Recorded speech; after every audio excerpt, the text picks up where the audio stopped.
Welcome back to the Marvel Movie Minute, a daily podcast in which we assemble to explore the films of the Marvel Cinematic Universe, 1 minute at a time. In this, our 6th season, we're looking at The Avengers. I'm Andy Nelson from the Next Real Film Podcast. I'm Pete Wright, and this is a podcast, which I know nothing about. I'm not going to say anything about that one. Today we're talking about minute 27, which begins with Phil saying he can't stay and ends with Pepper asking what all of this is. Joining us on the show from last week, it's Jonathan Carlisle back. Hello. Hi, I'm back. You are. I asked you this last week, but I'm curious this week also. This week you picked minutes 27, 28, and 29. What specifically were you excited about as far as this trilogy of minutes? Well, as we've kind of mentioned before, Tabitha, my wife, and I, we did watch Agents of S.H.I.E.L.D. We still have a few episodes to finish, but back in the day when things would actually show up on the TV, we watched it the first time around. Mm-hmm. And so that was kind of fun. We got some Phil Coulson here. In minute 21, we kind of talked about some pacing issues or maybe some choices that they made because of pacing. These minutes have really nice pacing that we enjoy. The humor, the banter between characters, and it just clicks along and it's fun. Awesome. Pete, we've talked a little bit about this leading up to this point as Phil is getting off of the elevator here in kind of this wonderfully surprising little beat that we have of him popping off. And we talked yesterday with Matthew Costello about the fantastic, just kind of like that movie star couple quality that we have with Robert Downey Jr., Gwyneth Paltrow, how they just, like, the way that they're written, the way that they perform, their presence, it all just feels so perfect for a scene like this. And then you throw Clark Gregg into the mix. How does the whole thing play for you once we get Agent Coulson walking in? Well, I think I would watch a straight 2 hours of this trio just giving good banter. Like, it's just so good. Like, I love the way they toss the ball around the stage. It is so delightfully fast and like blink and you miss it wit. And it's just exactly my kind of dialogue. And it's a real strength of the film when these characters get together. And I think, led largely by Robert Downey Jr. because he sort of leads the banter in all of the scenes he's in, whether Coulson and Gwyneth are in the sequence or not. They just happen to be fantastic scene partners for him. I love it. The power dynamic continues to evolve here as clearly Tony is struggling with intimacy and names. Miss Potts, why is he Phil? Those kinds of things, like questioning his identity and his relationship with her, clearly trying to question his or stand up a defense against his identity with S.H.I.E.L.D. I'm out of S.H.I.E.L.D. Remember, I'm not in S.H.I.E.L.D. I don't have a part of S.H.I.E.L.D. And so I just love it. It is a juicy, juicy scene.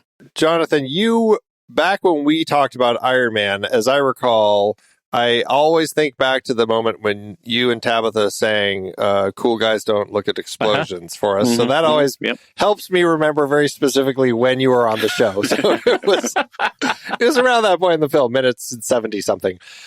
So it's a very fun bit with Iron Man. I don't think that you had any scenes with Pepper, though. So this is really kind of your first time, I believe, talking about Gwyneth Paltrow and Pepper Potts and just kind of like this dynamic between the two of them. How does this play for you as far as the way that the two of them, like, you can get a sense that there's a real relationship here? Like, what do you think of them? I like it because we're kind of past some of the awkwardness. Obviously it's still awkward, but they're playing off of each other. Otherwise, sometimes it could be kind of weird, like, because Tony is such a strong character and kind of guides conversations the way he wants them to go. It's kind of nice to see Pepper giving it back to him and, it kind of sliding off her as much as it slides off him. What I think is funny about, and the way you just described it is perfect, how he kind of like, guides the conversations, like he's the one in the driver's seat. But what I love about the way that this scene is playing out is that he's kind of the one in the driver's seat, but everything that's happening in the scene is out of his control, and he's trying to constantly be the one in the driver's seat again. And I think it's so much fun to watch. Like the whole, Coulson handing him that laptop, and he's just like, I don't like being handed things. And then Pepper is just like right there. It's like, I love being handed things. Like, and then she just hands it to him. Oh, yeah, that she right, just like that whole swap, like the way that they do that with passing the champagne to Phil, and then she takes Tony's champagne and gives him the laptop. Like it plays so funny, and those are the sorts of interactions that I think work really well. And it's the sort of thing where like this scene would be a great scene to be on stage. Like it's just three performers interacting in ways where things are moving between them. They're moving around the space. It just makes for an exciting scene to unfold. And to your point, it's the Pete, Odd Couple. Yeah, you could watch this whole thing. You could watch a whole thing of just these three in this apartment as they have this conversation. Like there's so much energy here. It's exciting to see how they're doing it.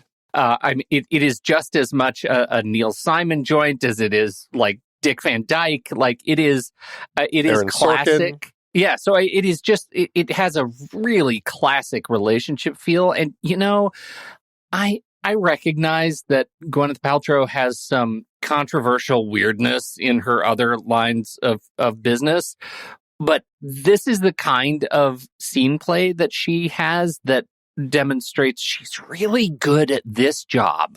Like, I love watching her on screen, and I've loved watching her since Seven. She is a really, really good performer, and I kind of don't care that she's she's a nepo baby. Like, she's kind of a classic nepo baby, if I'm using the meme right, but she's good at this job. Like, she is good at this job. She's got great chops for it, and she can hold her own with Robert Downey Jr. And that says a lot, that we go from these lines like, I love being handed things. Let's trade, to I was having 12% of a moment. And it was delivered so precisely. Like, her delivery is a scalpel. I think she's fantastic. Is this, we're, as far as our, the writer director of our film here, would you say that this style of banter between characters is a signature? Yeah. Because I think about something like Serenity, and you know me and TV. I'm not as familiar with the TV works because I generally am just watching films, but I feel like when I look at something like Firefly or Serenity, like I feel like this sort of interaction, like this witty banter between characters, is kind of typical. Is that fair to say? Yeah, I think so. As problematic as something like the Dollhouse was, it was also there, and Buffy. Like he sort of cut his teeth on this kind of writing in Buffy, and that's what caused a lot of people to fall in love with it. Like, it made the characters feel sort of in this accelerated or accentuated version of us, the viewer. Like, they felt really human, but they were capable of speaking in a way that felt natural, but just a little bit more so. And I think that was a real gift. I would contrast that to, speaking of the period, to something like Dawson's Creek, which took teenage humans, ostensibly teenage humans, and made them speak like nothing else that felt natural in the known universe. It was was equally, loved by a lot of people because of it was just a whole different tone. I feel like what who we're referring to as Tig Notaro was able to do, was able to really master, was the craft of writing this kind of accentuated human dialogue that didn't feel otherworldly, and it's pretty special talent. Well, Jonathan, I guess this is a good moment to talk about this particular film in context of this type of superhero film where we're building a team. And we had seen 5 films before this that were individual superheroes, but this was the point when we were finally getting that kind of that team build-up film. And I mean, what is it about this particular film that worked for you when it came out? Was it the writing and the banter and the way that these characters came together? Like, what worked for you that's made it stand out over other types of superhero films where you had a lot of characters. Anything in particular? Banter definitely helps. I mean, this movie, there's a lot of fun one-liners that you remembered when the movie was over, and you could repeat them to each other as you're walking back to your car from the theater. And there were funny moments. We'd already seen movies with Captain America and with Thor, and they're not the same character. They get put into the same movie with the same writers and stuff. They start to talk and act a little closer to each other, but it's still kind of fun to see Thor, who's kind of self-serious, interact with Tony, and to get that mix them up. I collected comics when I was younger, so just the team up stuff is always fun. It's always like frustrating at the same time because like nothing ever really happens, but it's still fun to see kind of that clash of different characters in there. They come with different tones, and they might be put into the same tone, but they're still just to see that happen. Yeah.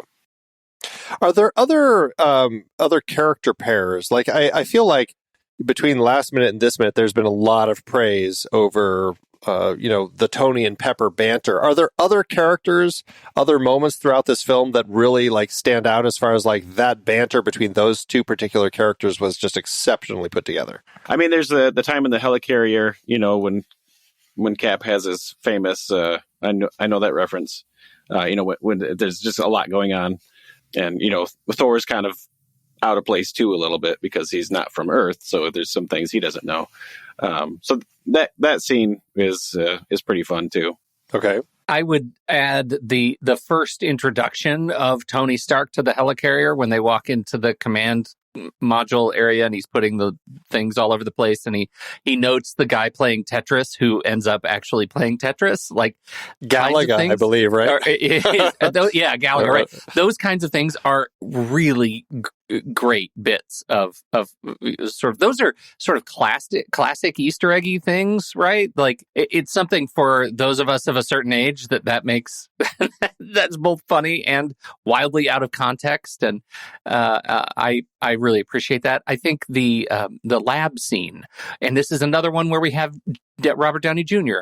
with Ruffalo. I think they go back and forth really, really well. But again, it's Robert Downey Jr. sort of dominating the sequence, both as Tony Stark and as a performer. He just, Ruffalo plays inward while Tony plays all outward. And I think we see that here as, he's very, very consistent. And it was so long ago now. I'm trying to think how in the world because Phil Coulson is a favorite in our house. And like, how did that even happen by the time this movie came out? Yeah. I know he had little cameos here and there, but it just all plays well that we were happy to see him in the movie, and then we were happy to follow him into Agents of S.H.I.E.L.D. afterwards. Feels like everybody was surprised, including Clark Gregg, like surprised at just how popular that character was. Right, because I mean, he had a very few minutes in Iron Man and Iron Man 2. He had a little bit more, and then he had some in Thor. So, I mean, he was kind of here and there, not big moments until here. And we're going to have plenty of conversations with Matthew Costello about Phil Coulson. But the interesting thing about him is he is kind of this audience surrogate for us. And going back to the writer-director, Phil Coulson becomes kind of that character that we get really attached to as being this character who has no superpowers. He's not even as cool as Nick Fury is. So he kind of is our in to be part of this group, and then he gets killed. And I think that's something that that Tig Notaro has kind of like adapted as a tool to sucker punch the audience into a way that suddenly you're like, you fall in love with something and then it's taken away from you. And then you're given a TV show with him in a capacity where it's all written as a way to make it work. And I think that's an interesting tool that they've used, but one that's very effective to make us all really like that character. The fact that they eventually let Clark Gregg sport a leather jacket, and look like a badass, not in an agent suit, and that Clark Gregg is able to pull it off is a real testament to the guy's chops. Like he's great. I think what he fits here. Remember when we first saw the trailer to the horror movie based on poo. Like, it's that kind of feeling. Like somebody just killed Piglet. Like, that's who Clark Gregg is in this thing. He's Piglet. And you see, like, when somebody kills Piglet, you feel a thing. And and I think they just nailed that vibe right here. I had forgotten about that whole thing. Very funny. Well, okay, so let's talk a little bit about what's going on in this scene. So Coulson walks in and he passes this fancy S.H.I.E.L.D. laptop over to Tony via Pepper. It is a S.H.I.E.L.D. mobile terminal is the way that it's scripted. It's such an interesting tool and just another interesting piece of technology that it's either S.H.I.E.L.D. or Tony who always has such interesting technology. It is two pieces, and you pull it apart, and then one sticks into the other as kind of a touch screen. And I couldn't help but just be mesmerized with watching how it worked and seeing how Tony kind of assembles this thing as he goes to kind of, look at it and what's on it and everything. How did this technology play for the two of you? Did it feel too stark for S.H.I.E.L.D., or does it feel S.H.I.E.L.D. enough? Too stark for S.H.I.E.L.D. I don't know. I kind of, at this point, I kind of feel like they're probably working back and forth enough that, you know, maybe Stark helped them with developing these new laptops, and they're just, he knows exactly what to do with it. Right. Yeah, he knows exactly. And I don't think we're shocked by, like, the fact that there are holograms floating around his space anymore. We kind of assume, after what we've learned in his own lab, in his house, that, holographic projectors all over the place probably just is the norm for everywhere he goes.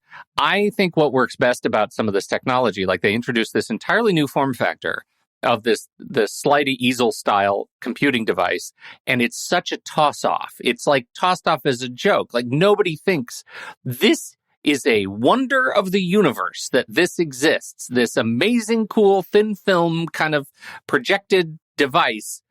And it's just like we get it for less than a minute. We're looking at this device, and then we move on to the story. And I think that's when a lot of the whiz bang stuff works best. And on the other side of that same coin, it's a ridiculously easy prop on set that requires a lot more effort in post. Like, it's 100% a CG event. Like, they're really just looking at acrylic and they're putting a image on top of it and then in the air, and so it's all of it is art designed after the fact, and so the thing that it is a beautiful toss off that we just get to marvel at in a breath. And I think that's when this stuff is most effective.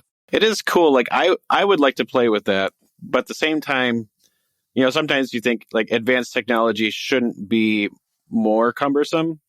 And so having a laptop that's actually two pieces, where you could, as you're sliding the one out, you might drop it and break it, and then you're like, oh, I'm out, Yeah, right. Well, that's actually an interesting point, because it makes me wonder if the bottom half is anything more than just a stand, and if it really is just a single screen that you could probably just pull off and just walk around with and just be tapping on like a pad of some sort. And it just seems like the bottom, because I would think that the bottom would have a keyboard or something, but it doesn't. It has nothing on it except for a S.H.I.E.L.D. logo. And so I guess it is just a prop for it. So I don't know. I guess to that end, it is interesting that they even bother having that second half, Yeah. This is how all S.H.I.E.L.D.'s PowerPoints are delivered. This is my assumption of how it works. It's like the bottom is the computer, is the computing. When you put the screen in there, it's projecting from the base up through the screen, and it has like the handle on the top. So I'm guessing like they're working together, the top and the processor, to censor the finger touches and project all the stuff on there. Mm-hmm. Oh, interesting. Yeah, maybe. I guess I just don't know. I don't have enough of a sense. I mean, earlier we saw when Tony answered his phone, it was essentially a piece of glass in like a plastic frame. And so to your point, I guess the technology would be in the plastic or whatever the frame, and it would be kind of pushing the information out into the glass. I don't know. I guess I don't have enough of a handle on this sort of technology and how it would actually work, But I like the way it looks in all these cases. Yeah, for sure. And we do see what pops up is there's a folder that pops up for the Avengers Initiative, folder 9-16, Avengers Initiative documents, and we see asset 506, Cap, asset 828, Thor, asset 436, Hulk, asset 225, Loki, asset 689, Cube. Those are our assets that we get in it, which I don't know. I think it's interesting that it's designed in this way, that they're all just different assets that they're looking at. But I guess it speaks to how organizations like S.H.I.E.L.D. and to a certain extent, like the World Security Council, probably view all of these people, huh? Just like they're all part of a phase. They're all part of a phase. Mm-hmm. Yes. Just a phase. It's just a phase. We live in a simulation. Oh, we're not going down that road? Okay. I do have two questions of this minute. One, I assume that's a heated floor. Because if that was my wife, she would not be barefoot on a hard, right. cold surface. Right. Right. Polished cement floor. Right. With just an open field of glass and a giant door that's always seems to be open for Iron Man to go in and out. Yeah, it's cold. Yeah. The other question I have is how is it Phil, or why is it Phil? Like when does Pepper get to know Phil? Yeah, that's to the that's point an interesting. I think we talked about that a little bit in yesterday's minute. The idea that. I guess what I was saying, what I like about it is that it feels like there has been world building between the last time Pepper and Phil. Is that Iron Man 2? I'm trying to remember how many interactions. I feel like most of the interactions in Iron Man 2 were between Coulson and Tony. I can't remember a ton between, if any, between him and Pepper. I'm sure there probably are some. I'm just my brain is forgetting right now. But certainly in the first Iron Man, where they kind of developed their relationship, like that's where things really began. I just like feeling like there has been time between then and now over these 4 years where they have had opportunities to kind of get together and chat and just kind of develop a friendship, at least a little bit. A working relationship, if nothing else. And I don't know, I guess I like that sense that there is that opportunity there. I mean, obviously, we'll talk about it later. There is going to be opportunity for them to have talked about, other people in their lives and stuff. And so, I don't know, but I guess for me, I like that it gives me a sense of world building. Yeah, I guess it also gives us a sense that, when Tony's giving everybody the cold shoulder, like Pepper's the one dealing with things. And he's like, well, I talk to him all the time because you won't talk to him. Yeah, I imagine there are a lot of people she has this kind of relationship with. Yeah, all the relationships that Tony is avoiding because, he doesn't like being handed things. He doesn't like actually developing the relationships. He just wants to sit in his workshop and tinker and make new toys. Yep. That's pretty much his life. I don't know if Pete, you already brought it up. The only other thing that I love about this particular minute is just the, I thought we were having a moment. I was having 12% of a moment that you had already brought up. But again, going back to just the fantastically scripted lines and the banter, that is such a great payoff to, a line that we had a minute ago. And so those little lines, the way that those builds happen, I just think it's very well crafted. Me too. All right. Well, that's it for, I think, minute 27. We'll be back with Jonathan to talk about minute 28 tomorrow. So, Jonathan, remind everybody again about the podcasts that you have done and where they can track them down. Yes, UHF 62nd, that's UHF62ND.com. If you go to the website, most people don't go to the website. They just listen to the pod. But we've got some fun things on there, some weird things. One of my favorite side things on the website is a Big Boy blog, because it all started where our local Big Boy restaurant, we had one of those actual Big Boy signs where it was a shape of the Big Boy. Yeah. And the wind blew it down and he crashed. And then so I started this silly little blog of finding all these big boys around, whether in good shape or not good shape, and writing these silly little articles that all have their own little weird theme to them. That's hilarious. But yeah, go check that out. I think of you every time I see a big boy. I drive by nice. garage sales and see little tiny, like garden gnome big boys. Those are apparently weirdly popular around here. They're everywhere. Really? Well, I've never seen the little ones. Yeah, I'll take a picture next time. My pledge. Do you call them little boys, though? They're little boys. Yeah, they're tiny boys. Little tiny boys. And then I got bored with that, or I just lost information, or I didn't have any more big boys around me. And a local town had a small little train derailment, so I started writing about that first. So I don't know, just go check it out. It's silly. It's just silly. Just the silly stuff on your site. Well, check that out, everybody. We'll have links in the show notes to that. And Jonathan, thank you again so much for joining us here today. Thanks for having me. And we'll be back tomorrow to talk about Minute 28. So, Pete, thanks as always. Tomorrow I'll be on 12% of the minute. Until next time, true believers.